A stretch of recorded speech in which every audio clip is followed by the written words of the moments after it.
of the root of the mouth, front of that palate, and then the dental, the dantaha, which is near the teeth, and the oshtya, which are the lips. So 5 primary classifications of where the alphabets come from. We'll look at this a little later on. So let's look at why are we all here together? Yes, you're all here to chant the Vedas. And why do you get a lecture today unnecessarily? Sunday early morning for you, Saturday late night for us. So why? Well, how does it matter, right? It's so many people say it's bhava that's more important. It's how you feel towards that deity.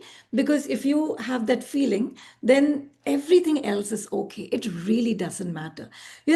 It really doesn't matter in certain cases, but let's look at a few examples of why it might matter. So we are right now doing the Saundarlahari, so my examples might end up being a little more from the Saundarlahari. So there's one shloka there which says, Tvadiyam Saundaryam Tuhina Giri Kanye Tulayi Tum. Okay, so Tuhina Giri Kanye. Kanya is a young lady, a young girl, or a 16-year-old lady, young girl, young lady, Kanya. What kind of Kanya is that? So, Tuhina Giri Kanye. So, this Kanya belongs to somebody. Whom does she belongs to? Giri meaning mountain. Tuhina Giri meaning snow-clad mountain. So, that mountain that has snow on it, she is the daughter of that. That is what this part of the shloka is describing to us. So, this Devi is the daughter of that mountain in the Himalayas, or the mountain of the Himalayas. Now, if you say tu hi na, you can say na also. How does it matter? You're addressing Devi at the end of the day. She understands every omission, commission, everything. Tu hi na ends up being a type of a tree. It is not snow-clad mountain. It is mountain that here you might end up saying, the tree, the mountain that has a tree on it, which is any mountain anywhere. You're not referring to a particular set of mountains. All right, how does it matter? Anyway, she belongs everywhere. It really doesn't matter who her mother, father is. She's all pervading. So let's see a few other examples. Pi, ta, pi, short, ta, long. Let's change it a little bit. Instead of pi, I'll make it pi, ta, pita, father, pita, drunk. Huge difference, right? The mountain of a snow-clad and mountain that had a tree might not have had that much of difference. Some more examples. Sakalam, sakalam abhitva. So sakalam is everything together, everything all compassing, everything together, the whole. Shakalam is a part, distinct difference. The last one, kadali phalam, pa. And we'll talk about effort and how that fits into chanting. Kadali palam. Kadali phalam. Anybody? What is the meaning of kadali phalam? The first word? Fruit. Fruit. Wonderful. What kind of fruit? Banana. Banana. Right? Ganesh Chaturthi comes. We love offering fruits. So we offer kadali phalam samarpayami. I am offering you kadali phalam. If you offer kadali palam, you're offering meat of a certain animal. That is what kadali palam is.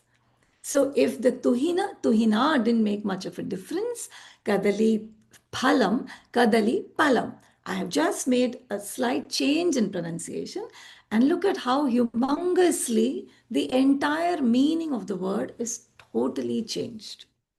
So that's the reason we emphasize constantly pronunciation is very, very important, because you will change the entire meaning of that sentence. In certain places, you can take the bhava from your heart, can excuse everything. But specifically in the class that you in the Vedic chanting class, there's no creative liberty here. The rishi said why, where, how, we don't know. We can hopefully find out. But they said, and that's what we'll follow. They go this way, we go this way. If they say, I want you to turn and do this, you turn and do this. If they say stand up and chant, you stand up. If they say sit and chant, you sit. No brain power and, I want to do it this way. Fluidity, thinking out of the box doesn't exist. They said it with a certain purpose in a certain way, and we chant it in that way. Absolutely, we follow the rules. All good so far? Yes, Yes, no, yes, far. No, yes, okay. All right. So I had told Rohit that when we do the rules of chanting, we will look at the Taittiriya Upanishad and do the rules of chanting. So everyone is aware and comfortable about the rules. And let's see why we do these rules. What is the basis of these rules and who told us these rules have to be done? Rohit, I can chant this, but do you want to chant this? Sure, Yes, I Rohit. could do that. Yeah. You can do that. You're comfortable with Yeah, yeah, Shikshavalli, I know. So, yeah.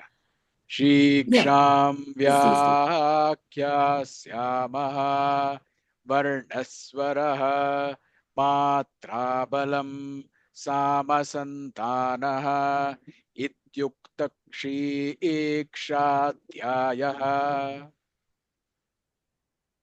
So, what they are telling is Shiksham Vyakyasyamah. Okay, now we'll do the Vyakhyana of Shiksha. So, Shiksha is one of the Vedangas where they tell you all the specific rules.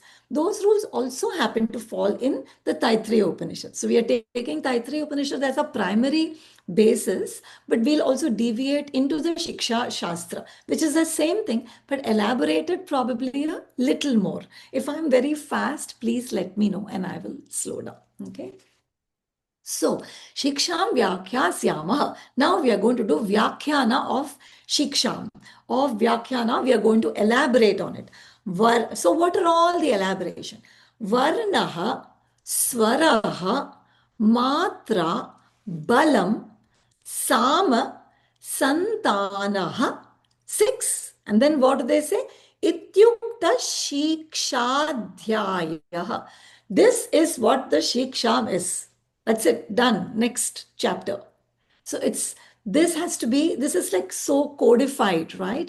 This is extremely codified. They're not saying now we will elaborate on everything else. They are going to the next step is they are only going to elaborate on this Santanaha. The Varna, Swara, Matra, Balam, they are not the Taittiriya Upanishad directly in the Shikshavalli is not telling us. There is another part of Taittiriya Upanishad that ends up telling us that, and that forms the basis of what I'm going to be telling you today. I'll pull up that reference also. I think I had it written somewhere. Okay, no. So I'll pull up that reference also and show you where this information is coming from. I think it is the Taittiriya Pratishakha that tells us where the science of phonetics, where this is coming from. And Shiksha itself is one of the Vedangas, which is the science of phonetics, and that's where most of this matter has been taken from. So Shiksham Vyakyasyama Varnaha. So it says Varnas, but this is Varnaha. So first one is Varna, alphabet. Let's look at that. The second one is Swaraha. So we'll see what that means. Third one is Matra. Let's see what that means. Fourth is Balam. We'll look at that. Fifth, Sāma. Sixth, Santanaha. Six components of chanting phonetically appropriately. Varna. So let's see what is Varna. You have already done Varna because you have already done the alphabets.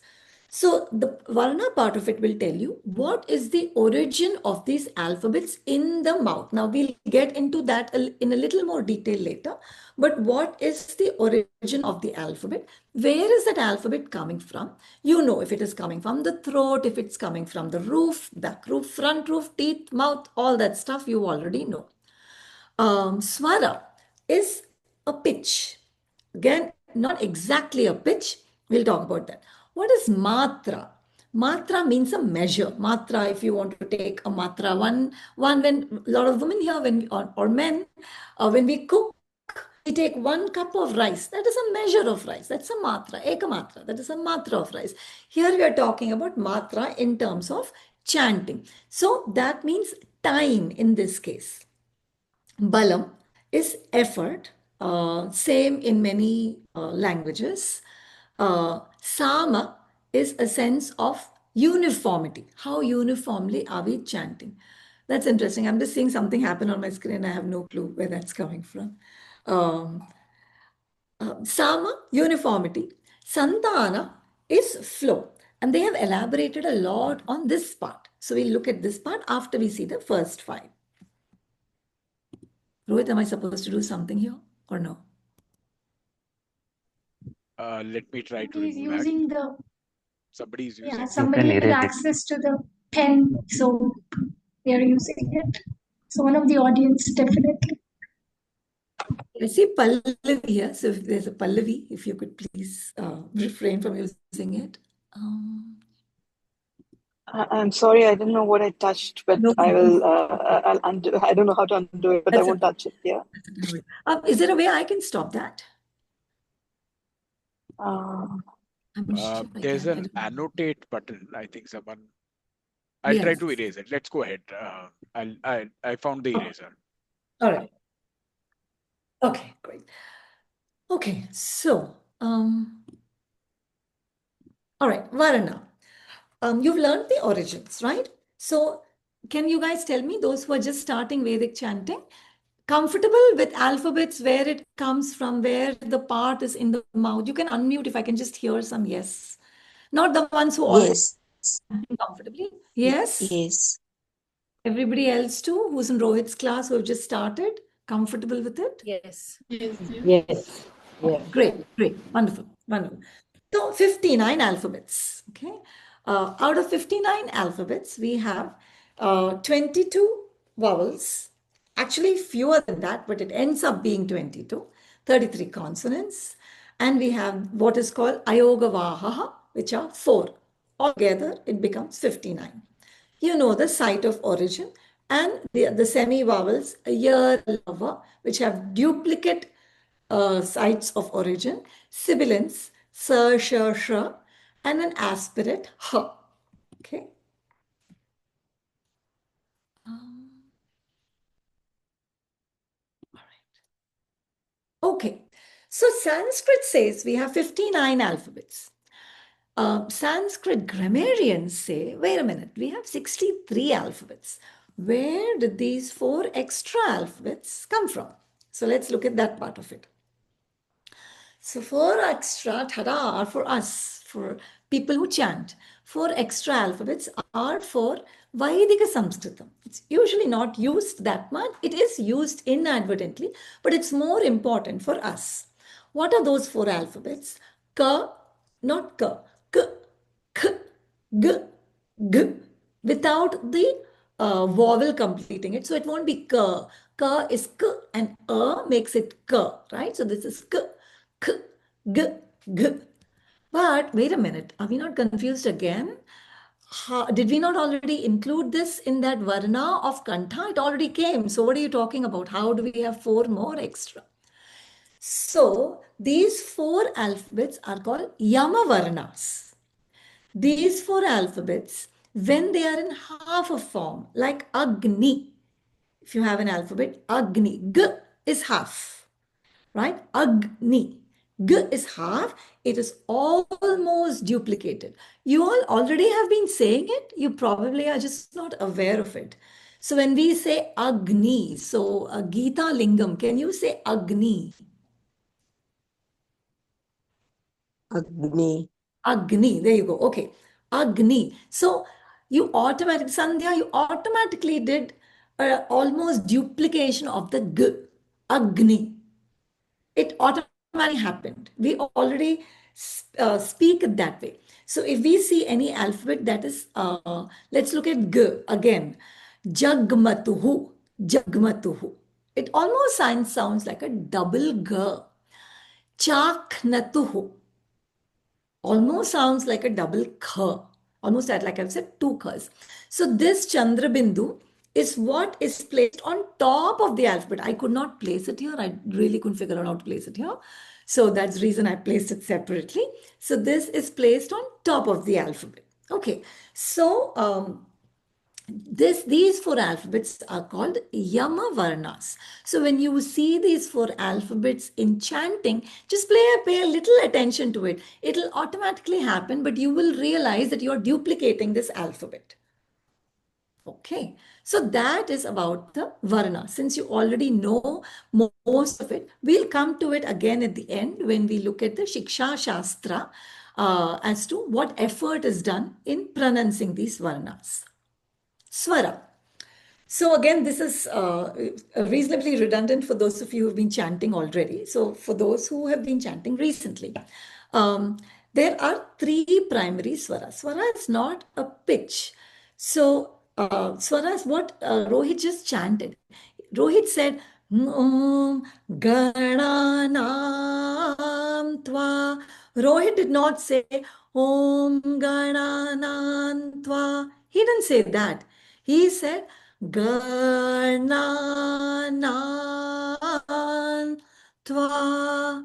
So there was a modulation, there was a pitch variation that he did.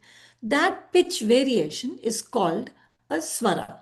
We're not going to go into detail today as to how do you make a reference point, because swara itself is like a whole 1 hour topic, but we'll touch upon swara. There are three types of swaras. The primary swara is udata. And think of it as your base swara. Like I'm speaking now, this is ideally my udata.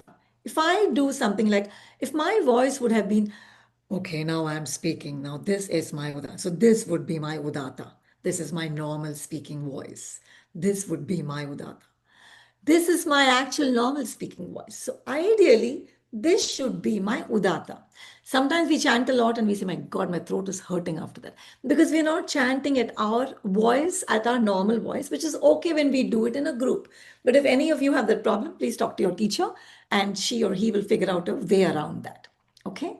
So that is your udata, normal speaking voice.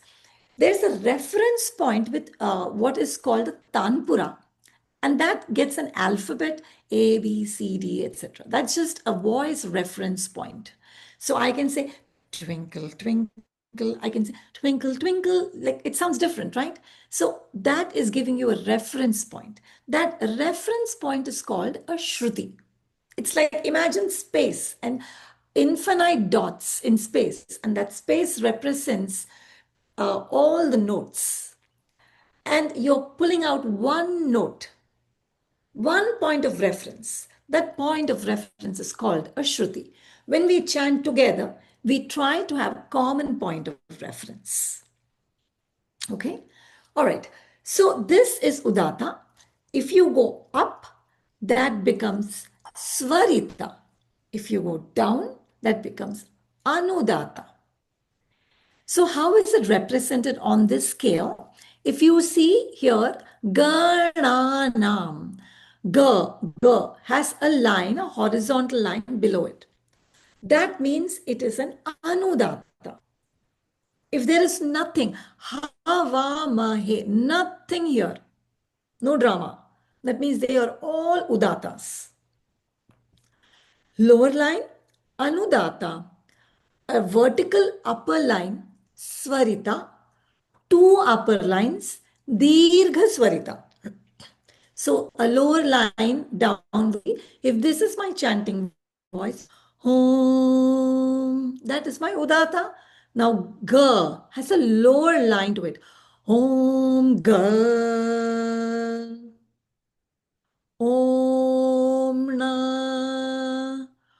Om Na. Om Anudata. Om Udatana. Om Udatanam. Svarita. Om Tva. So every alphabet is associated with what we call a swara. Is it making sense? This is the crux of your chanting. Key to chanting, pronunciation, get your udata right. If you get your udata right, your anudata, svarita will eventually settle down. Okay. Dirgha Swarita, when you have two lines above, and Rohit will go over in your classes how it sounds. So master your Udata.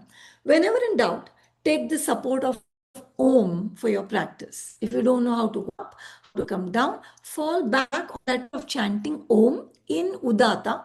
That will help you navigate your way through. Okay.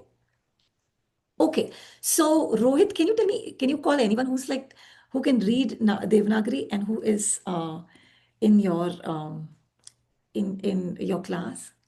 Yeah, Krishna ji, if you can unmute. Yeah. No, Krishna I is think learning Rudram. Krishna already knows the Rudram. no, I just want to perfect it. I just Oh, know it, but I need to perfect it. okay. Okay. So Krishna, you read Devanagari? Yes. Okay. So can you tell me? So this is Om, right? So Yeah. this word is Gananam. What Mm. is Ga? Is it Udata, Anudata, or Swarita? It's Nudatta And can you explain why? because there's a line below the G. Because there's a line below the Ga. Wonderful. What about Na? Na is the Udatta, the normal Na is Udata. And version. you say that because? Because there's nothing, I mean, it's at the same like we start with Om, so Na is at the same pitch. I mean, Got I it. don't know, is it the pitch? Yeah. Yes. Yes. And what about Nam? Nam is Urdhva Swarita because there are two uh, lines on top. Yeah. Two lines on top. Okay. Urdhva Swarita, Dirgha Swarita. Yeah. Okay. So Nam is Dirgha Swarita. Ga has a flat line below it. Na is independent, Udata. Nam has two lines above, Dirgha Swarita. Okay. All right. So as you do this, you will get more and more of a hang. This little bit is actually everything to do with chanting. Okay. Okay. Thanks, Krishna. So what happens if we want, it doesn't sound good to my ears, I want to change it. And isn't there so much variation in classical music? There's a creativity. I can do an alap. I can do so many things with this sentence, Om Namo Bhagavate Rudraya. Why do I have to fit into this box? Well, this is the place we all are going to fit properly into this box. No jumping out of the box. Absolutely no creative liberty because the Rishi has written it this way. He has written it this way with a particular idea in his mind because these swaras is what is going to ultimately bring about a change in the human system. That is the reason he has written it that way. You change the swaras and it just changes even the way you chant it. So you do not want to mess around with that. Improper chanting is called anartha, becomes meaningless also. Okay. Okay, one little thing that I'll insert here, I know you all are just starting out. When you have a long alphabet, and we look at what a long alphabet, when that alphabet is followed by a vowel, you will pause. For example, namaste, A is long. Astu is the next alphabet. A is a vowel. So you will pause here. You will not say namaste astu. Namaste, pause, astu. Rohit, when you do this in Rudram or in any other chanting, please feel free to totally hammer this in. It is Rohit's and my pet peeve that when people don't pause when they should pause, it trips off everybody when they are chanting. So just keep a lookout for it. When Rohit says pause here, your brain should think, oh, let me see what alphabets are there. Okay. All right. So we did swara. Now we will do matra. Varna, swara, matra. Matra is a measure of time. In this case, it is the amount of time that is taken to chant a particular vowel. It's divided into three: Hrasva, Dirgha, and Pluta. Hrasva, one matra, is Hrasva. Dirgha, two matras. Pluta, three matras. So if I say Deepak, D, it's long. I didn't say Dipak. If I say Dipak, it'll be short. Deepak. D is long. Pa, short. K is half. Divya, di would be short. Ya, long. Ni, shant. Ni, short. Sha, long. So alphabets are divided into short and long. So every alphabet has a vowel behind it. K cannot come out of my mouth unless I say k. I can choose to say k with a, or k with u, ku, or k with e, ki. Right? I can add any vowel to it and make an alphabet. K or ka. I can add a, it becomes k. Add a, ka, ki, ku, right? So there are actually a, e, u, r, and l. These are the only 5 short alphabet. A long, E long, U is long, A is long, I is long, O, Au. They're all long alphabets. So ka, ki, ku, kr. These are the 4 you will primarily see. These are short alphabets. Okay. So again, your hrasva is 1 matra. It's actually described with, there are people when they speak about rules of chanting, they'll tell you it will take 2 point so much times 2.35 or so many seconds. That's the mathematical extrapolation of chanting. That is not how grammarians described it. They were described based on the sound of an animal. One was a blue jay, I know. One was a peahen, one is a blue jay, one is a peahen, and I forget which is the third one. But 3 animal sounds is what was described. It was not, you'll hear a lot of places, people saying it should be, Rasva should be 2.25 times, Pluta should be 3.0. That's all extrapolated. That is not how it was described in grammar at all. And for a practical purpose, the other way people describe it is when you hear a hen, a cock, say cock-a-doodle-doo in the morning, kukkudu-koo-koo. Ku is short, koo is long, koo is even longer. Okay, so these were animal words that were used. Rohit, can you ask me somebody else who is in your class who started now? Yeah, Deepak and Divya, who you referred Okay, to earlier. Deepak. Okay, let's do this test on long alphabets. You just have to repeat it after me. Can you say Ya Devi? Ya Devi. So Ya, is it long or short? Long. Very good. De, long or short? Long. Very good. Vi, Long. Yeah. wonderful. Ya Devi. Sarva, Bhu. What is Bhu? Long. Long. Yeah. Bhute. Again long. Shu. Small. Short. Short, wonderful. So this is how you identify if something is long or something is short. Technical words, short hrasva, long dirgha. Where does that leave us with pluta? Initially, you might not see any pluta. When you do the Taittiriya Upanishad, when you chant it, you'll see the pluta. I couldn't get this 3 alphabet in Sanskritam, sorry. So it'll say 3 or it'll say 4 after that. So that means A will go on for that many matras. And in common parlance, when we talk, and if I have to call Gita, right? I have not said Gita. I have not said Gita. I said Gita. So that is Pluta. Hey Krishna. Somebody is calling, praying to Krishna. Hey Krishna, where are you? When you say that Krishna is Pluta. It's not 1, it's not 2, it's much more than that. You good so far? Yes? Okay. Okay. All right. When we speak about Maatra, we have to speak about 2 alphabets that are joined together because this is so important. And every single alphabet, half an alphabet, 1.5 alphabet, you have to give it its time. So when you have half an alphabet, don't rush through it. Don't make it a full alphabet either.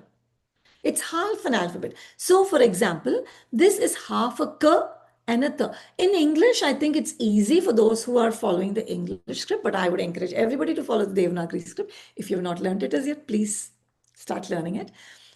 So this is the, right? This is the, this is k. So don't eat up the k. Kta, kta. There is half a k and a ta. This alphabet is not an original alphabet. It's k and sh. Ksha, not sh. In a lot of places in Rudram, people chant it as sh. Then you realize you have gone to one alphabet ahead. Somebody, the whole group is chanting one alphabet behind. You've not given it its space. So if my arm, tomorrow the universe decides, hey, I need you to get out of the universe, this arm won't have its space. That's not okay, right? I need my space. If you're in a room, you've gone to attend a party, somebody's saying, I have room for everything except maybe 1 foot of yours should be outside the room. It doesn't work that way. You either keep the whole inside or not. Whatever is there, you take that. So half an alphabet, give that space to half an alphabet. Complete alphabet, give it that space. There is one paragraph in the Rudram, I think it's the 4th Anuvaka or the 5th one, where you see a lot of conjoint consonants, samyukta aksharas, where you need to know, because then you don't give it its space. The person who's listening saying something is off about chanting here. Okay, like this is gr, gl, gva, gna, chia, jya, jyeshtarajam, not jeshtarajam. This is not j, this is jya. Okay, we good with this? All right. One little note on visarga. Visarga is an H dot, or in English, in Sanskritam, it is 2 dots after that. So we often say that the visarga is pronounced exactly as the last alphabet. It is and it's not. It is not pronounced fully as the last alphabet. The scent of the last alphabet rubs off on the visarga. So this will be Ramaha, not Ramaha. You're not saying the ha completely. The scent is rubbing off. Harihi. You won't, like Rohit said, Harihi Om. He didn't say Harihi Om, that he, that E, you won't give it too much of prominence. Guruhu. Matihi. Gauhu. So this is not Matiha. This is Matihi, because it's an E. The scent of E is going to rub off on the visarga. Guruhu. It's U, so the scent of the U is going to rub off on the visarga. Clear? Make sense? Okay. All right. Rohit, should I hold off on this or should I go ahead with this, the rules of visarga? We could go ahead. Okay. Let's Do this or hold yes, off? no, let's do this. Do this. Okay. All right. So visarga is this 2 dots in Devanagari. In English, you'll see it with an H and a dot below the H. So this visarga becomes a friend of the, people are in class, some people are very friendly. Whoever is sitting next to them, they have the ability to talk very nicely with them. They become very friendly. So this visarga is somebody like that. Whoever is sitting next to him, he becomes very friendly with them. So if the person sitting next to me, for example, says, I love watching movies, I'm like, yeah, I also love watching movies. And then if the person next to me says, I don't like watching movies. Oh, yeah, I also don't like watching movies. So think of it that way. This visarga, look at who is after the visarga. Whoever is after the visarga tends to be friends with that person in various different ways. So you might tell me, oh, I like watching a movie. I might tell you, yeah, I also like watching a movie. You might tell me, I like watching a movie. And I might tell you, oh, yeah, my favorite is Deepika. My favorite is this hero and that heroine, etc. Right? I didn't tell you I like watching a movie, but I told you something else kind of related to that. But I became your friend because I changed my colors based on your likes or dislikes. It's probably a little harsh. I changed my innate personality a little bit based on your likes and dislikes. So let's look at the visarga that way. So if we have a visarga that follows that is followed by, so after the visarga, what has come? Pa or pa. So this alphabet, for those of you who are reading Devanagari, is not fa. There is no phalam in Sanskritam. There is phalam, ph. The fa doesn't exist. Okay, so please remember that, and please let Rohit not need to correct you at all when you chant. You will never ever say fa, except maybe here. Then the visarga is followed by a or a fa. The visarga becomes, it actually becomes a because it's called, these two alphabets are called Upadmaniya alphabets. So they are written also very differently. They are written like U on top and another U down, both join in the middle. But you won't see it written like that in books. So that's when the visarga will change. And pa. So for chanting's sake, we say half a f. But it actually is lips closed, is what it actually is. But when you chant, you will say f. Okay, so let's look at this. Rohit, can you call on somebody who can read Devanagari? Okay, Geeta. Amit ji. Yeah.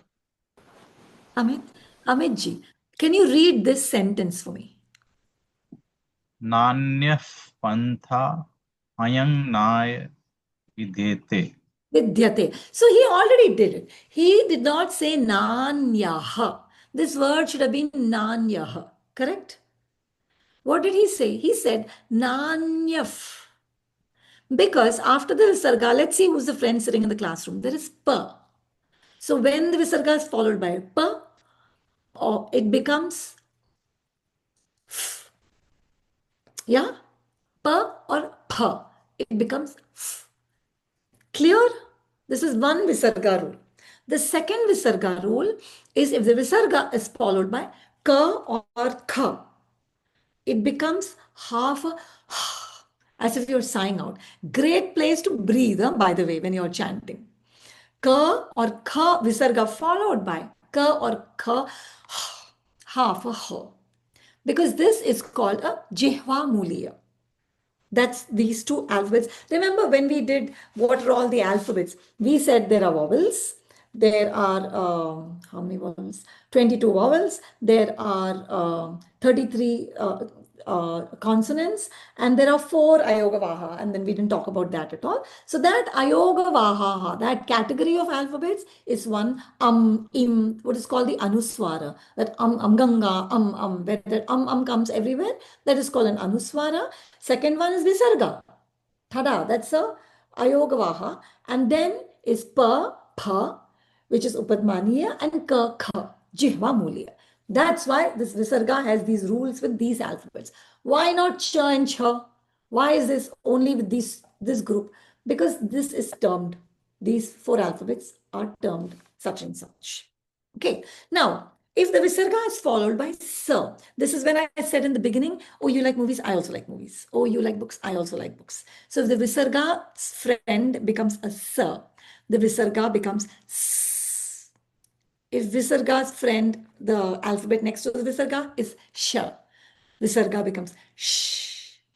If visarga's friend next to the visarga is a sh, the visarga becomes a sh. The exception is a ksha. Here, this alphabet, ksha. If the visarga is before a ksha, then the visarga is properly pronounced. Ramaha kshipati. I won't say Ramas kshipati or Ramashipati or something like that. I will say Ramaha kshipati. Clear? You don't have to remember everything. There's no quiz at the end. But at least it should be familiar. These rules should at least become slightly familiar. We're good? Yeah? Yes? Yes. Yes, okay, great, thank you. Okay, so it becomes a respective alphabet, half of the alphabet. So when you say Om Shanti, Shantihi, Shantihi, Shantihi, but the visarga is followed by a sh here. So you can unmute those of you who are just starting chanting. Can you tell me what happens to the visarga? Shantihi, Shantihi. What will that become? Sort of double sh. So what will that become, something? Try. Shanti, shanti, Shanti, shanti. Shanti. Yes. So if anybody says Shanti, Shanti, Rohit is going to give them extra homework because this should be like so drilled into your brain. In the middle of the night, if you're woken up, also not say Shanti, Shanti.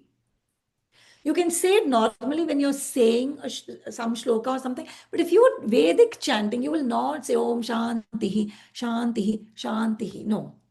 When you're chanting, you will not say that. Okay? All right. I will come back to this. I put this for an exercise. Okay.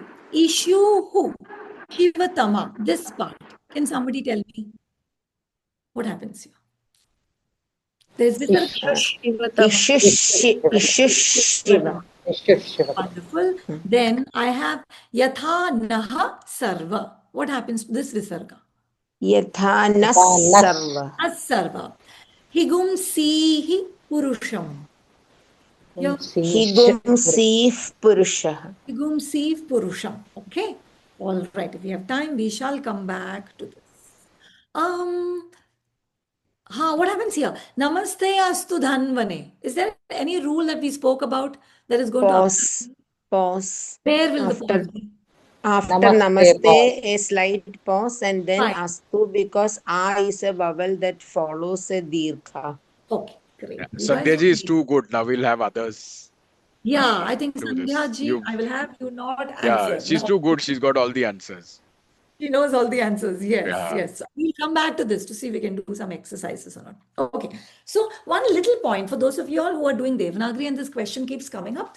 So see, I am reading this sentence. You don't need to understand what this sentence means. It just means my house is there.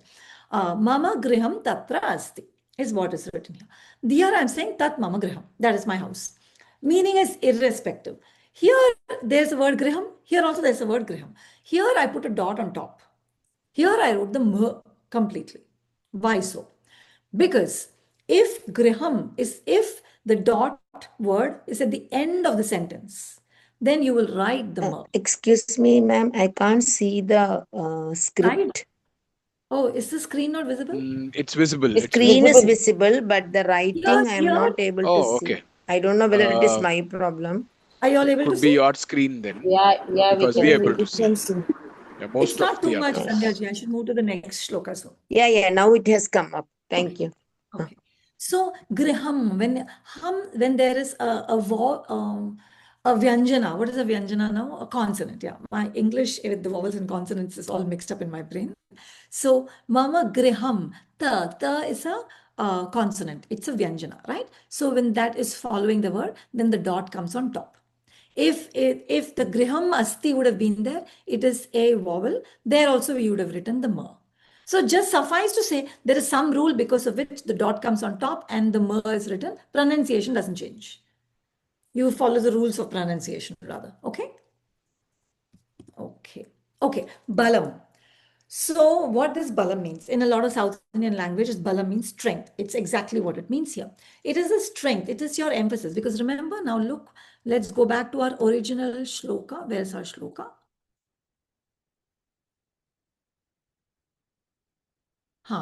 Varna we did, swara we did, matra we did measure, balam. Okay. So balam is strength.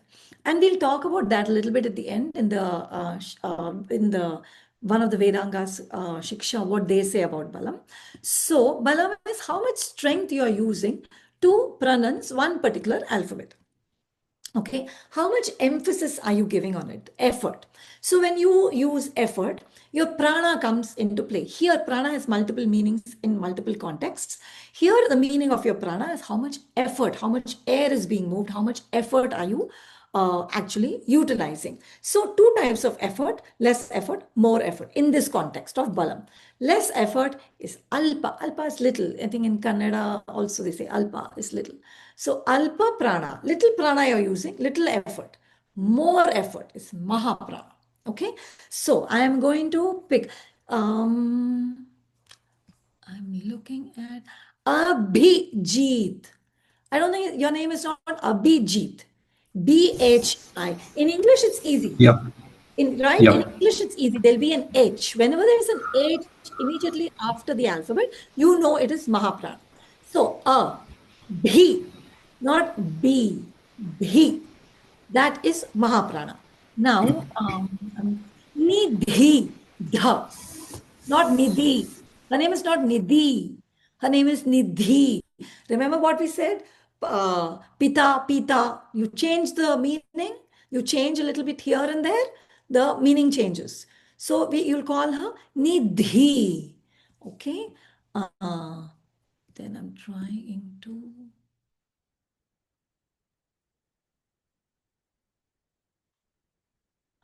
Abha. Bha. Bha. Not Abha. Abha would have been Alpa Prana. Abha would have been Mahaprana. And I'll just pull up the first chart, but this is probably the easiest thing because I think the class is based in India. So most of you all are comfortable with the language. So you know what is bha and ba. Ka, kha, cha, cha. So when you are chanting, and I'm sorry, I think people who, where we chant together in the US from Blossom, you would have heard this 1,000 times.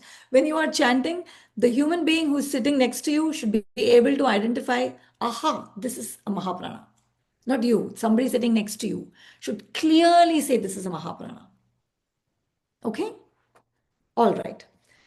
Yeah, here. So, kha, Mahaprana. Ka, Alpa Prana. Cha, cha. Jha, gha, dha, dha, bha. Got it? Clear? Okay, Sāma. Sāma is nothing but rhythm. When you start chanting, please make sure you chant slowly. Because what happens is when you chant, you will be comfortable with one part, uncomfortable with the other part. So you'll have a tendency to speed up where you're comfortable. Aha, tada, these two sentences I know well. Om Namo Bhagavate Rudraya. Om Namaste Rudramanyava Utota Ishave. Namaste Astu Dhanvane Bahubhya Mutate Namadya Taishu Shiva Tama. This is not keeping Sama. This is not a sense of uniformity. You're speeding when you want to, slowing down when you want to. There is no rhythm to this. Okay, so remember, speed is not the same as proficiency. So when you chant, please make sure you chant slowly. That also keeps in with the chandas, with the meter. So let's see the meter in this. Shuklam Bharadharam Vishnu 8. Shashi Varnam Chaturbhujam 8. Prasanna Vadanam Dhyayet 8. Sarva Vigno Pashantaye 8. So you say it in a meter, you say it in a particular order. If you stick to your hrasva, dirghas, you will automatically follow the meter. So don't do I'm struggling here. Shuklam Bharadharam Vishnum Shashi. What is that word? Varnam Chaturbhujam Prasannavadanam Dhyayet. That's not keeping Sama. Clear? Simple. Right? Simple? Yes? No? Yeah. Okay. Yes, yes. Okay. Okay. Santana. Now, this is one of the most beautiful parts. This is my personal favorite part. So, what is Santana is the last part of this first paragraph, and that's when it goes into the second Anuvaka of the Taittiriya Upanishad. Santana means flow and continuity. Well, what we did already, isn't that flow and continuity? There are points. We spoke about the visargas, how visarga becomes friends, etc., how he changes, how he reacts to each alphabet, different alphabets. So if when there are joining points, the joining points like we call daytime, morning sandhyakal, evening sandhyakal, afternoon, midnight, etc., right? There's sandhi, right? Same way in alphabets also there's sandhi. There is joining points which we have to be very careful. So when you chant, almost the whole sentence is one word, unless there is a reason for you to do something differently. If there are two words, how do you join those two words? What are the rules of joining, which you will understand as you keep chanting? But that is extremely important. And those points of joining are sandhi points. Okay, great. It sounds wonderful. Why is it important? So this is the next Anuvaka that tells us why it's important. Rohit, can I ask you to chant? Sahano yashaha Sahano brahma varchasam Athatassa gumhita upanishadam vyākyasyāmah Panchasvadikaraneshu Adhilokamadidyautishamadividyamadiprajamadhyatmam Tamahasagumhita ityachakshuse. Sorry, chakshushe. Made a mistake there. Athadilokam Prithivī Purvarupam Dhyauruptararupam Akasha sandhi. Thank you. Thanks, Rohit. So, Sahanau Yashaha, may all of us get fame, not fame in the worldly sense. Sahanau Brahma Varchasam, may all of us together attain what we want to attain spiritually. Then he says, Atha, Athataha, Atha Sagumhitaya Upanishadam Vyaakhyasyamah. So now he is going to speak about the next part of Sagumhitaya in the Upanishad. Panchasvadhikaraneshu. There are 5 parts to 5 categories to it. So the first part is this is he is telling us, okay, here we will meditate on this concept called sandhi by 5 methods. What are the 5 categories? If you look at the previous slide, adhiloka, adhijautisham, adhividya, adhipraja, adhyatmam. These are the 5 categories. So adhiloka, it's junctions of the world. Adhijautisham, shining lights. Adhividya, we know it's knowledge. Prajam is progeny. Adhyatma is body. So these are the methods of studying the great junctions. Now you're like, why do I even care about this? This is not a Vedanta class. This is a chanting class. So when you look at adhilokam, right? First one is adhilokam. Adhilokam. Adhilokam says, I'll skip chanting of the next one, which says Prithvi, earth, is the, hang on one second. Prithvi Purva Rupa, earth is the first word. Dhyauruttara Rupa, heaven is the second word. Akasha Sandhihi, sky is that meeting place, and air is that link. Vayu Sandhanam. Air is that link. So this is what Taittiriya Upanishad is saying. Let's come back to our talk about sandhi. If I have to make Shiva Shaktya Yukto, Shivaha Shaktya, these are the 2 words. Shivaha, Vaha, this part of it is my first word, previous word. The second word is Sha. This is the meeting place. And this visarga is the link that we have to see what is going to change here for that link to be established, for these 2 words to be joined together. Okay, let's look at that a little more. So then he continues to say, again, because we did adhilokam, adhijautisham, where he says fire is the Agni Purva Rupam. Fire is the previous letter. Surya is the second letter, Aditya. Apaha, water is the rallying point. Lightning is the link. This is another way to meditate onto the light. Okay. Then the second thing, Adhividya, the teacher is the first letter. The student is the last letter. Knowledge is that meeting place. Instruction is the link. We should all remember this when we sit in front of Sa. Instruction is the link. This is the meditation regarding knowledge. Prajam, mother is the first letter. Father the last. Progeny and generation. And then from a physical perspective, the lower jaw, he did not say hand, feet, mouth. So he said the lower jaw is the first letter, upper jaw is the last letter, speech is the meeting place, tongue is that link. So this is what we are doing when we say we join 2 words, and this sandhi is so important. It is not because somebody is going to sound off somewhere, or you're not keeping the rules, or it's not coming, or the teacher's unnecessarily hounding you. Your chanting is a means for us to at least come close to that. That is one of the means that we are using to go where no chant exists. So these are various means. Meditation is one means. Chanting is another means for us to go within. So when we say sandhi, this is what a sandhi is actually doing. It is not a Sanskrit Paniniya grammar part of it. That joining of 2 words has so much of deeper meaning. So whenever you're told by your chanting teacher, this is the sandhi, make sure you say the sandhi. This is the basis what Taittiriya Upanishad is talking about when he says sandhi. Okay. All right. So now we have done all 6 parts. Can we just start chanting? We can't just start chanting because we need her grace or blessing before we start chanting. So the next shloka in the Taittiriya Upanishad is, I'll quickly say this. This is also from the Meda Suktam.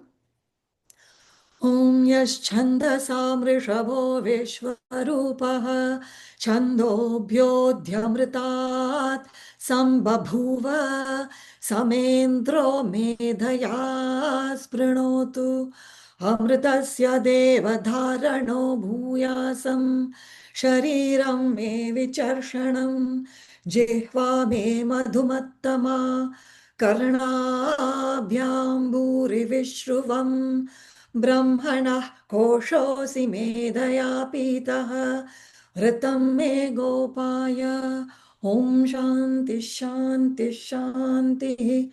So here you ask her, and here you're specifically talking to that Vagdevi, that Devi of speech. Now I'm following all these rules. But without your blessing, please bless me with intellectual vigor for me to be even able to chant and understand this. So that's the next part of the Upanishad, which we end up saying in a different form in the beginning of the chant itself. The common errors that we see in chanting: please don't sing, don't move your head, maintain your meter, don't chant feebly, open your voice and chant. Your ucharana and swaras are super, super important. Extreme key to chant.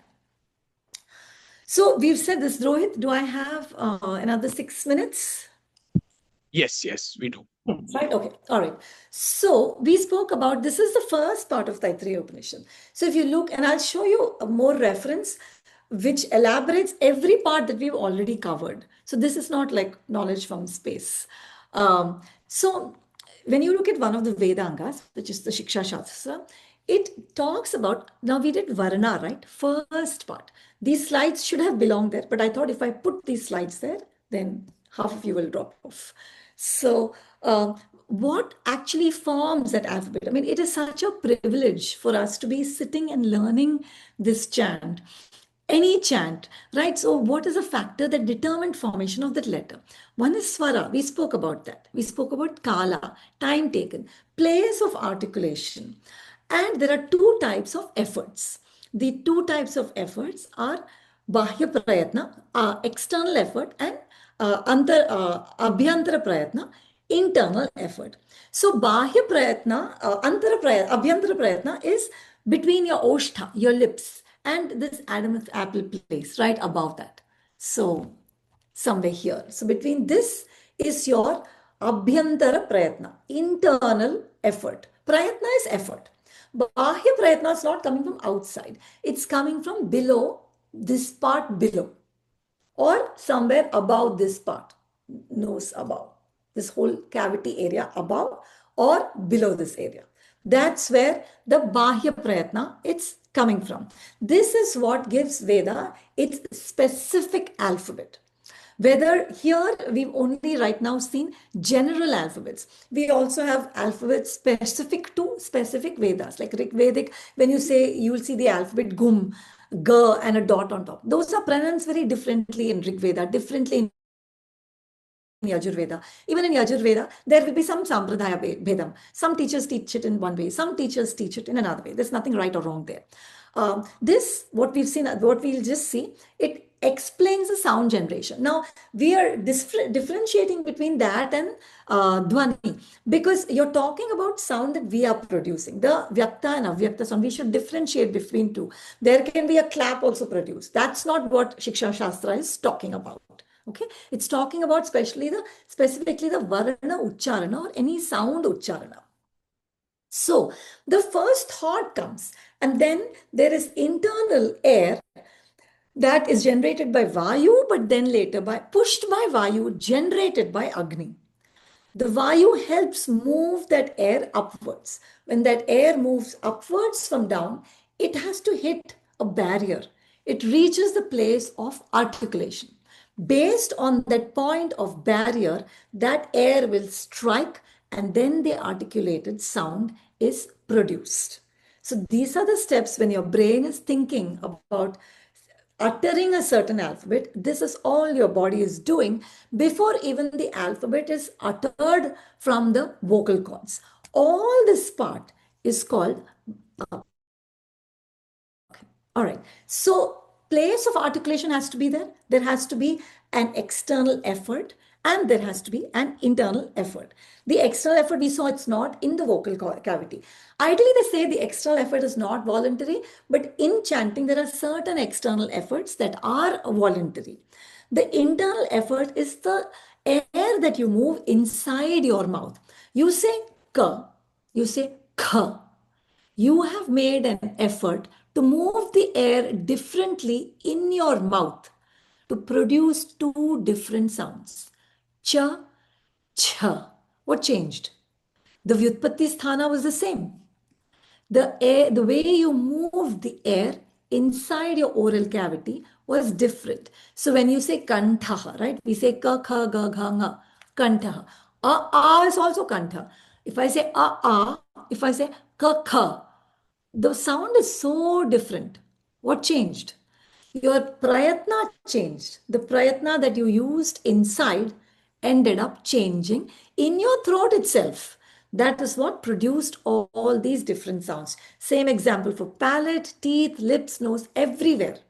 It is the prayatna that changed that made the sound either a or a or a ka or a kha.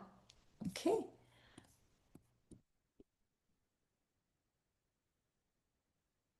Okay, so that is a abhyantara prayatna. That is, there are multiple categories of that, which we don't have to go. How much does the tongue touch? Is there any touch of the tongue? Is there no touch of the tongue, etc.? This slide is in, I just realized this slide is in Devanagari, so my apologies to those who are not reading Devanagari. So this just tells you, Uchcharana Ritni, what is the different types of prayatna? Abhyantara, internal, bahya, external. Abhyantara has multiple parts to it. We don't need to go into detail. Just the tongue and the way the tongue touches, the way air is moved inside. Look at Bahya Prayatna. All these words, but hey, isn't that some word here that is familiar to you? What about Udata, Anudata, Swarita? Didn't we just do this?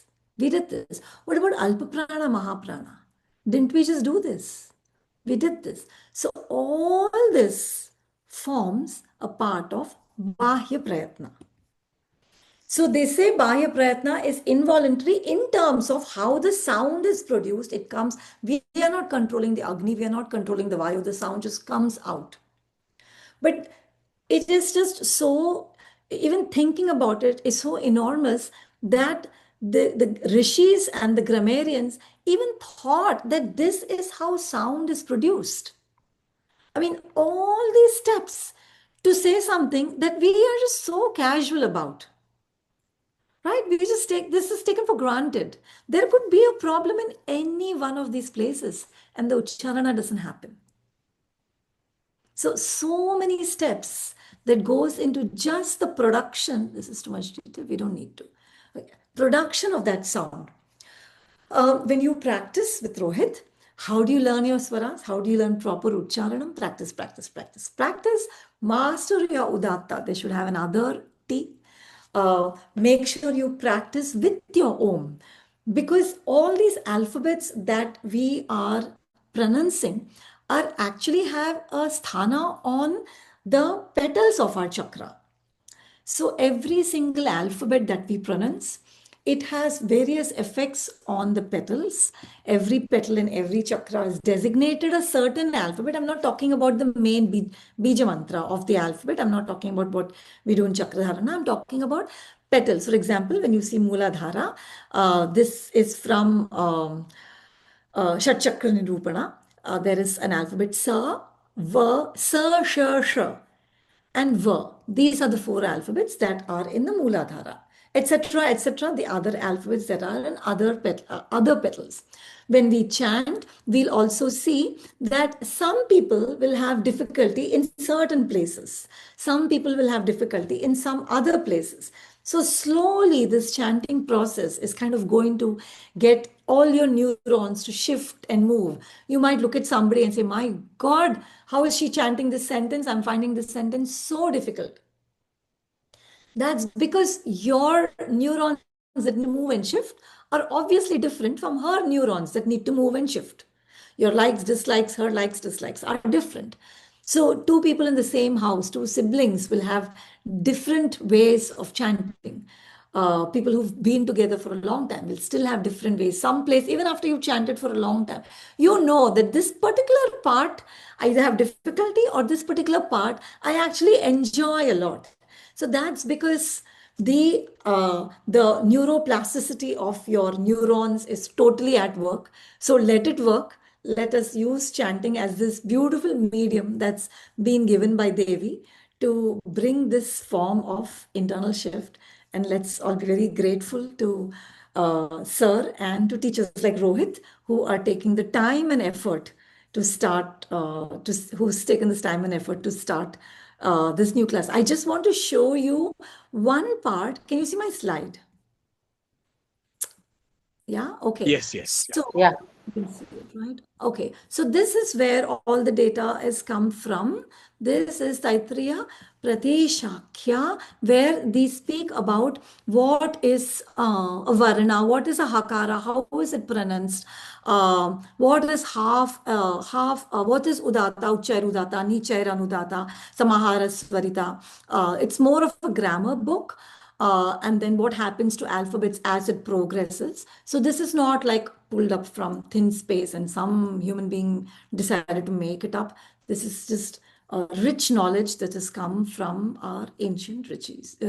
So thank you so much. Sorry, I am 4 minutes over time. Thank you so much. So whatever chanting class you attend, please make sure that you come beforehand. I will reiterate this again. I'm using this as a forum to pitch my stuff. Come beforehand. Don't drive when the chanting class is on. Give yourself that time. It's not for your teacher. It's not about who is on the other side of the screen. This is your journey. It's about you. It's the other person's only taking an effort to just introduce you to this, but everything else is your journey. So use this to the best of your advantage as much as possible. And you have a phenomenal chanter, Rohit. So I'll just say one Shanti, and then if you have any questions, we'll take that.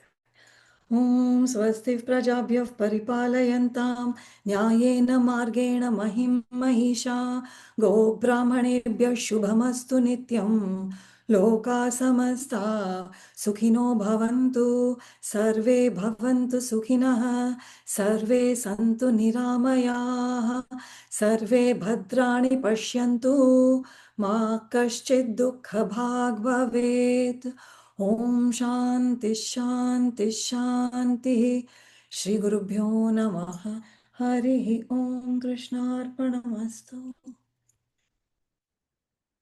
धन्यवादः. Thank you very much for listening to this. This is my favorite topic, so I can go on and on. So if you have any questions, I will take it. Yeah. And for those who are in the US, I know it's late, so you can. Thanks so much, Priya. Thanks for coming in, even though Thank you it's so so much. late. This was wonderful. I got to learn a lot as well. And the way that you teach is so beautiful. Like Visarga becomes a friend. We'll remember that now.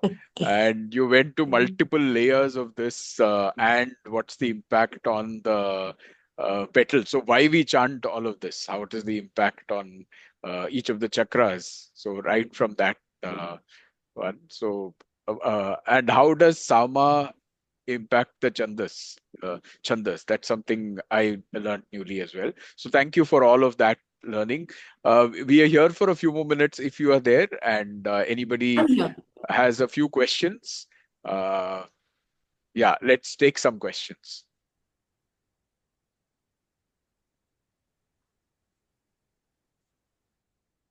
Yes, we'll share the recording as well, so you can use that as reference.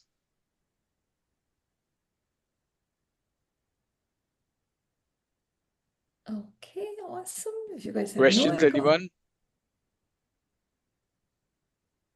Yeah, Ma'am, Priyaji, I have one one. question. Sorry. Yeah, go ahead, Ankur. Yeah, pranams. Just one quick question. This, in Rudram we have a line like Vijan Dhanuk Kapardino, right?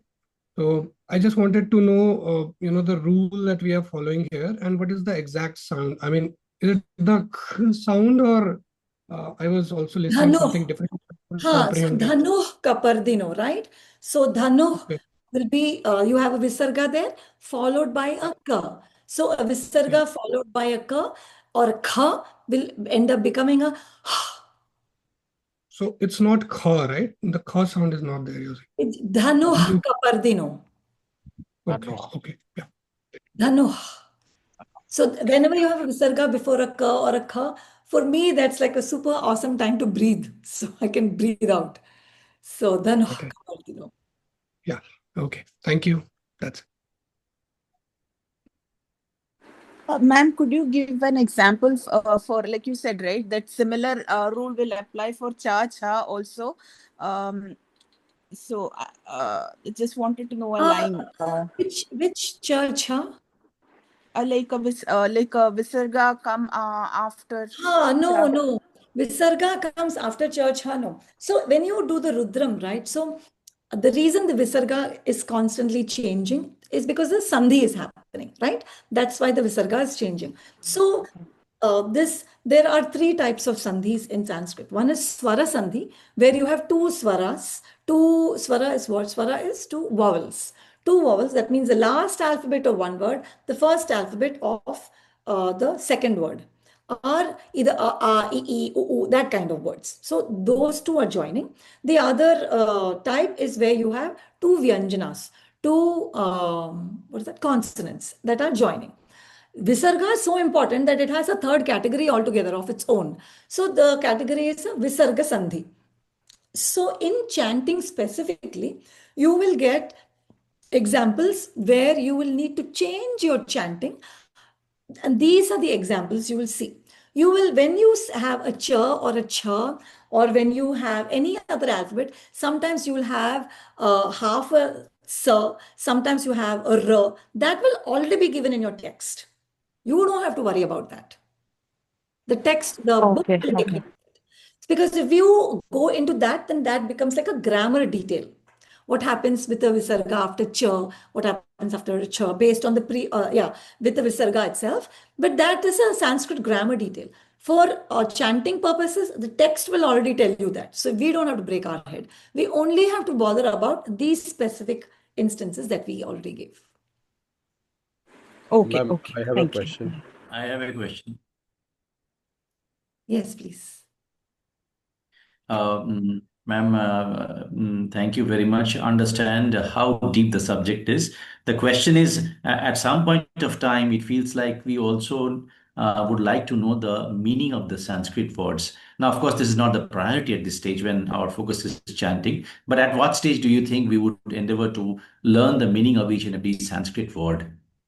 You know, actually, for the last, I think this was just before the Kumbh or sometime last year, I think, or after Prana Pratishtha, Rohit had arranged for a set of classes where he had looked at the meaning of, there was an explanation about meaning of Rudram.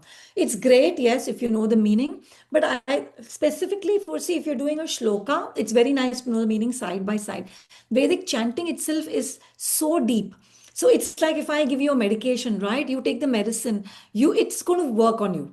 If you have a little more understanding, you will really understand it properly, but the medicine will work on you.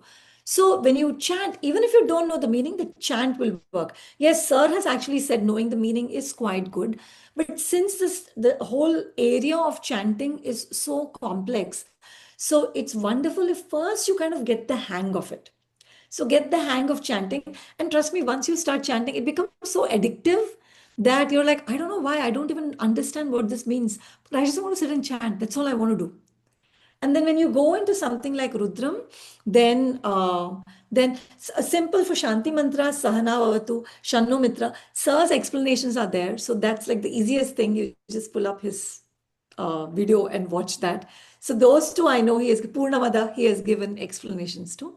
But when you start chanting something like Rudram, then Rohit can share videos, or we can figure out, Rohit, actually, how should we do this going ahead, since Yeah. a lot of, So so we'll so figure we had something. a 6 month additional session in the evenings once a week on the Rudra meaning. So we all listened to Swami Tattvavidananji, who had done a very detailed this thing on the Rudra. And this is very, very detailed. It's like a huge onion which you keep peeling, and one lifetime is not enough for us to look at the various layers of the meaning. So, but it's good to know some bit of it. What are we doing here? What are we doing here? Word by word is very, very intense. So we'll have to go too much into detail to understand that. So it's a self-study. We're not going to do it jointly, but we'll give you resources that you can dig deeper into through that. And there are two books that are pretty good. One is by Ramakrishna Mission, and the other one is by Swami Dayanand Saraswati. Both these books are really nice for just knowing the meaning. So in Rudram, when you chant, you know, okay, the Rudra is in the thief, he's in the robber, he's in the police, he's everywhere. So they are kind of describing it. And it's sometimes very interesting to know that Tilashtami, Masurashtami. So all these dals were actually there like once upon a time. So it's a little, yeah, so you can look at these books and Rohit will should be able to give you more resources. But yeah, I think in the beginning, if the focus, especially because you're doing Vedic chanting, in the beginning, if the focus is on chanting, then you will see how addicting this becomes. You just won't want to stop. And traditionally, the way the class was that they used to learn for 14 years and all that in a Gurukulam. So initially, they wouldn't teach the meaning at all. So the kids just learn by heart without knowing the meaning at all. Even now, that's the method. But that's traditionally the method. You first learn all of it, then you go deeper. So that itself creates that curiosity in you, saying, I want to know what I learned. So then you get into the curiosity, and then because it takes a lifetime to learn that. So you first learn the chant and then you learn the meaning, is how it was. For us, we are not going into that depth. So in parallel, we can do this. And for those who I have a question. Can I? Yeah. Right. This is Nandini here. Sometimes I see in Devanagari script, there are multiple words combined and then one long, never-ending words comes out. So just want to know how do you know that these words are where to pause, or for example, if I remember reading Atharva Shirsha, and then there is this Brahmastam, Vishnustam, Agnistam, Vayustam. So the entire thing is together. So how do you know that where to pause and where to continue that entire big long word? Yeah, Is there so a that rule? what you're referring to is Tvam Brahma, Tvam Vishnu, Tvam Rudra, Tvam Yes, yes, yes, Vayus. Yeah. yes, yes, So yes. sentences like that, you do adequate pranayama, and you can join the BYVK pranayama class. You do adequate Okay. pranayama and you build lung strength. Ideally, you build lung strength. So like you have Trambakam Yajamahe, right? Trambakam Yajamahe. Yeah. Whole thing you're supposed to chant it in one breath. There are many Oh, places okay. you're supposed to chant. The second Anuvaka of Rudram, there is no pause. You're supposed to chant everything in one breath. I cannot chant it in one breath, the entire second Anuvaka. So I've become smart and I know where to breathe and still chant along. So Okay. and side by side, you build up your ability to chant for a longer period and not needing to take a breath. Okay. So yeah, Thank you. so ideally that is what was done. Yes. Yes. I have a question, ma'am. This is Kaushik. Yeah, yes, Kaushik. Wanted to understand, you actually said a very, very interesting thing. The pronunciation hits the petals of the chakras. In what way? So I do not know in what way. I only know that the only information that John Woodruff has given out there is every petal has a varna from the varnamala associated with it. And every petal every alphabet has a deity. So every single alphabet in Lalita Sahasranama, it is Matrika Varna Rupini. So she is like multiple of her forms are Ka is a deity. If you look at, I should have actually put that picture. There is a temple in Ujjain, and my memory is becoming so terrible. Harasiddhi, am I saying that's right? Harasiddhi, right? Yeah. Harsiddhi Mata. Yeah.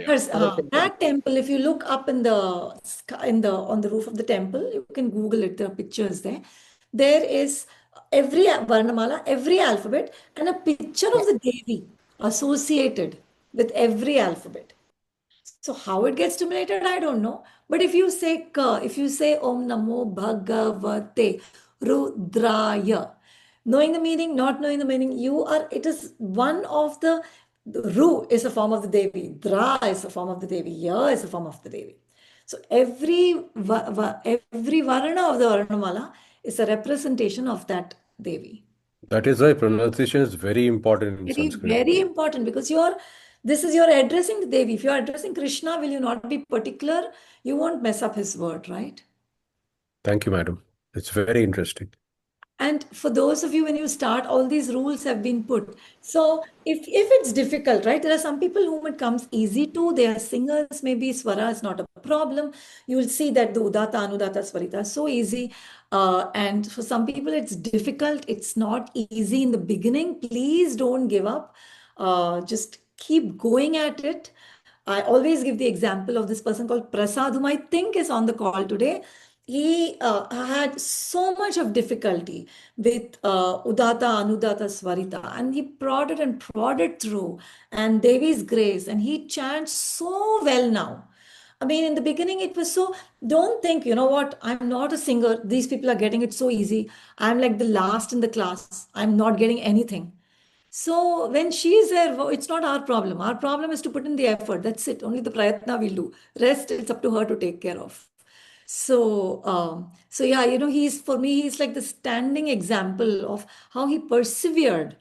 And now, if anybody has any problems with swara or uchchalana or anything, I will send them to Prasad, and I know Prasad will be able to help them out. So don't give up if you feel it's difficult.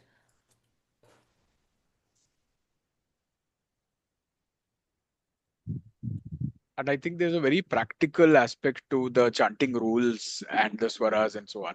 Otherwise, this wouldn't have been passed on for thousands of years. And if everyone did it in their own way, then by the time 5,000 years, whatever comes to us is completely different from what the Rishi came. So this is to ensure fidelity, that what we are chanting is what was chanted at that time as well. And that's why you have ghana and all that to verify and validate if what you're chanting is correct. So they took so much effort in preserving. And no It's recording, mind-blowing. no recordings, nothing. Yeah, It was no orally written. passed. Yeah, nothing Nothing written at at all. all. Orally passed. It is mind-blowing, mind-blowing. Yes. Yeah. The more you look at it, you're like, oh my God, oh my God. So, okay. All right. If we have no more Thank you. questions. Thank you so much, Priya. It's been very enjoyable for me. So thank you. Thank you. Very Thank you so much. informative. Yeah. Thank you, madam. And we got a new connect with the Devi to this as well. Yeah. So thank you so much. Thank you. Thank you, Rohitji. Thank you. Thank you. Thank you, Bye. everyone. Thanks so much, Priyaji. Thank you all for Thank you. joining from so many different time zones. I know Thank you. people like I'll just Sandhya ji address from one Europe question. joined at 4. Yeah. Oh, wow. I'll just address one question. Jagdish has posted that Triambakam yajamahe, Triambakam yajamahe. So there it becomes a sandhi there. So when Rohit teaches the chanting, then he will go over how there is a slight change there. Yeah. So, and it doesn't become Triambakam yajamahe. What happens if there is a ya after a Anuswara? So there are different sandhi rules. We didn't cover all the sandhi rules today. So Rohit will do it as and when the sentences come, because just learning all theory is going to make no sense in the beginning. Yeah. And Priyaji. one warning. Now that we've learned some of the rules, let's not go and judge people. So if you are going to some temple and somebody's chanting in a certain way, so then there's a tendency to say, oh, I know better, this is the way. Because there are other methods of chanting also. For example, Gananantva, you can also chant it as Ganapatim Havamahe. That is in the Rig Veda. So when we're chanting in Yajurveda, we chant it as Ganapati Kum. So Ganapatim is still there, and it is correct as per the Rig Veda. So we studied the Krishna Yajurveda, and all our rules and everything is as per the Krishna Yajurveda. So it's different in different Vedas as well. So let's not judge anyone. We have to do it as per what we have learned, and we all are learning the Krishna Yajurveda. But the invitation is not to judge anyone. Sorry, there was one more question that came up. Yes, Priyaji, can I just a follow-up question to Kaushik ji just now when he was talking about the how each word in the Rudram depicts the Devi. I just want to check. So the Rudram is about Shiva itself, Lord Yeah. Shiva. So I didn't say that. Sorry, I'm sorry if I didn't make it clear. So I didn't say each word in the Rudram represents the Devi. What I said is each alphabet in the Varnamala, in the Sanskrit alphabets, I, K, G. So you're talking to me now, Geeta? You asked me a question, right? So we are using alphabets, right? Yes, To ask. that's So right. those are anything that you are saying from your mouth, because every alphabet is a representation. So we've always said be careful what we speak, right? So it's not every alphabet in the Rudram specifically, every alphabet in the Varnamala. Okay. Like Sir says, Kakini, Dakini. Yeah, Sir says, Dakini is sitting next to me, he'll say. So, Da is for Dakini. I'm not familiar with which alphabet is for what. So, okay. And there is one tendency. So the Vedas came first and then the Puranas came. So if you look at something which is interpreting it with something which came in later, it might not be correct at all times. So we have to hold that paradox, saying the Vedas came before the deities. Some of the deities were conceptualized. So Shiva, for example, if you look at the list that is Rudram, Rudram is actually a list of all, and the list has everything. Us sitting here is also a list. If we are running around, that's also the list. That's also Rudra. If we are great, that's also Rudra. If you are a nobody in the world, that's also Rudra. So it is everything. So if we limit it to one person who has one snake around his neck and all of that, that's also limiting. He's unlimited there, and he is she as well. So holding all of that paradoxes together is also something that chanting kind of teaches us. So that's the layers that we need to peel. So true. Somebody has written in Bhagavad Gita, Krishna says, yeah, he's Vak. Yes, so true. Yes, in Bhagavad Gita, Krishna says he's Vak. So Krishna's alphabets, Devi's alphabets, name all interchangeable. All Wonderful, right, great conversation, and it's really late for you now. Priya, thank you so much, and thanks everyone Thanks, for Rohit. joining. Thanks for having me. Thank Yeah, you. thank Thank you. you, all of you. Thank Wonderful, you, Priya. thank you. Have Thank a you, great Priya. day, great week ahead. Thank you, Good ma'am. night. Thank you, Rohit. ಧನ್ಯವಾದ. Thank you.